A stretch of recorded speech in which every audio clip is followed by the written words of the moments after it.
Voici deux des outils qui sont le plus souvent utilisés pour circonscrire le mandat de projet. Le FIPEC et l'analyse des parties prenantes seront présentés dans cette formation.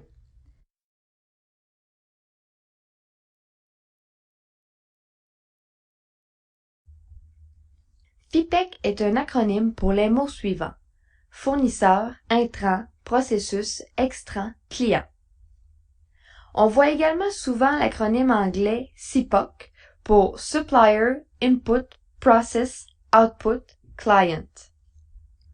L'outil FIPEC est un outil très simple mais d'une grande utilité pour définir la portée d'un projet. C'est un incontournable que l'on recommande d'utiliser très tôt dans la phase définir. Le FIPEC est un outil visuel qui permet de rendre explicite tous les éléments requis pour représenter un processus de bout en bout, pour détailler la portée d'un projet et pour départager ce qui est inclus et exclu. Il s'agit aussi d'un outil permettant la validation de la compréhension des éléments du processus, comme la chaîne de valeur, l'enchaînement des processus et la portée de chaque processus versus la portée du projet. L'utilité du FIPEC est d'établir une définition commune d'un processus et de ses limites aux parties prenantes du projet.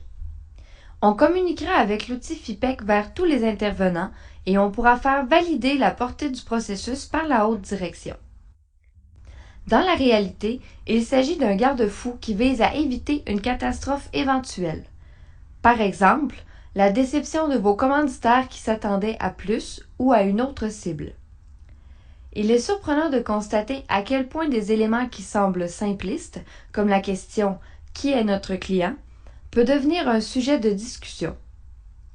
Vous vous féliciterez alors d'avoir démarré votre projet avec cet outil plutôt que d'avoir fait un exercice complet de voix du client avec quelqu'un qui n'est pas le vrai client de votre processus.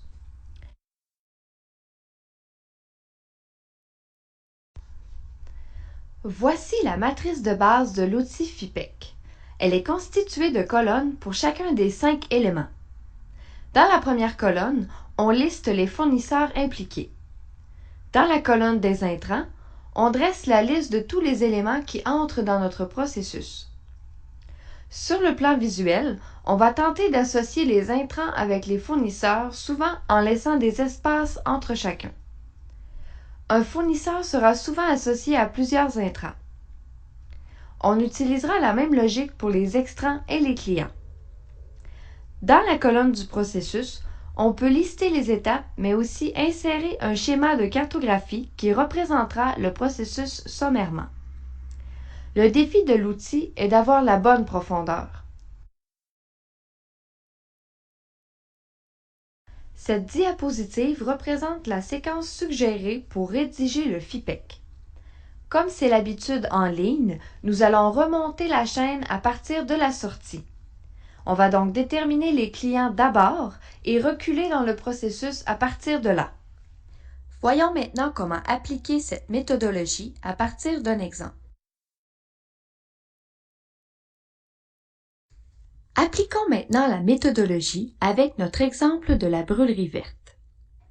La première étape consiste à nommer le processus. Dans notre exemple, il s'intitule « Effectuer un achat à la brûlerie verte ». Ensuite, il faut fixer les limites.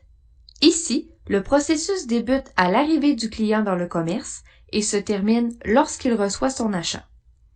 Passons maintenant à la question « Qui sont les principaux clients ?»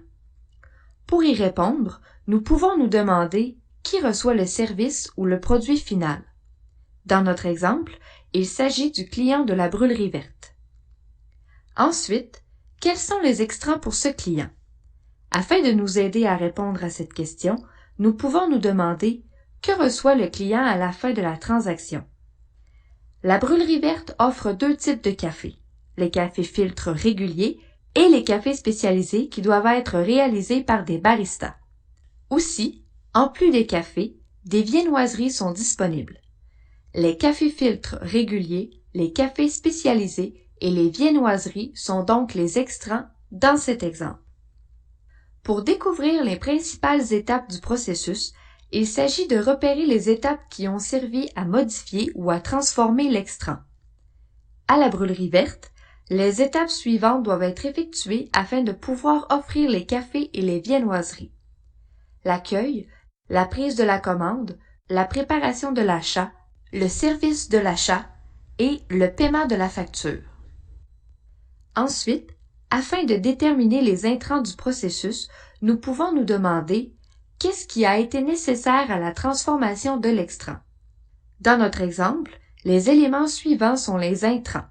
Les composants du café, soit les grains de café, le lait, la crème, le sucre, les contenants à café et les viennoiseries. Qui sont les fournisseurs? Il s'agit alors de se demander qui a fourni les intrants. Pour le processus qui nous intéresse, les fournisseurs de ces intrants sont le marchand distributeur de café et la boulangerie du coin.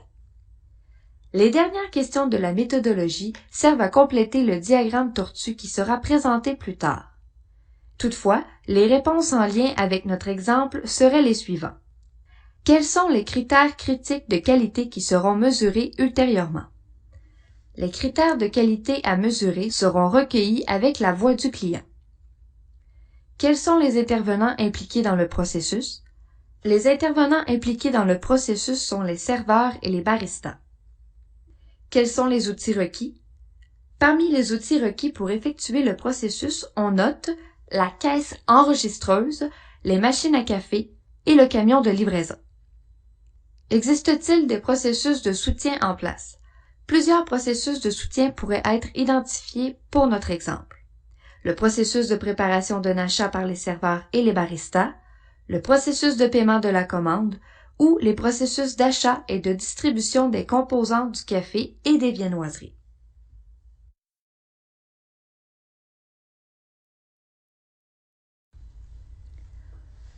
Une version alternative du FIPEC existe. Elle est un peu plus détaillée et vise à bien identifier les sous-processus et les intervenants tout au long de ces derniers.